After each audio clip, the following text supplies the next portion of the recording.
আসসালামু আলাইকুম রহমতুল্লাহ। সম্মানিত দর্শক, ফিলিস্তিনের উপর যেভাবে ইসরায়েলরা হামলা করতেছে, ধ্বংস করতেছে এবং গাজাবাসীদের উপর যেভাবে চরম অত্যাচার করতেছে এবং বিভিন্ন দিক থেকে ইসরায়েলরা হামলা করতেছে, তো এই সকল কিছু যাবতীয় জিনিসগুলি আমরা চোখের সামনে দেখার পরও একটু চেয়ে দেখেন, এই পাশে বাংলাদেশে হুট করে একজনে দেখা যায় উড়ে এসে জুড়ে বসেছে।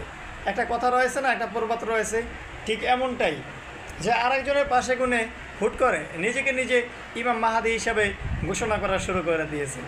তো একটা জিনিস আমি রিকমেন্ড করব, তো বাংলাদেশে এমনটা থাকবে এটাই স্বাভাবিক, কারণ সবাই জানে যখন এক জায়গায় একটা কিছু হট্টগোল শুরু হয়ে যায়, অপর পাশে আরেকজন একটা বাহানা তৈরি করা শুরু করে দেয়। তো সবাই ক্লিয়ারলি সজাগ থাকার চেষ্টা করবেন ইনশাআল্লাহ। কেউ যদি ইমাম মাহাদি এভাবে দাবি করে, কেউ যদি এভাবে নবী দাবি করে, এরা তো কোনোভাবেই মেনে নেওয়া যায় না। ইমাম মাহাদি আলাইহিস সালাতু ওয়াস সালাম কীভাবে আসবেন এটা কিন্তু আমরা সবাই কম বেশি জানি। তো এভাবে হুট করে একজনে বললেই যে তাকে আমরা ইমাম মেহেদি হিসাবে মানব, এটা ইম্পসিবল। ভিডিওটি ভালো লাগলে অবশ্যই শেয়ার করে দিবেন। ধন্যবাদ।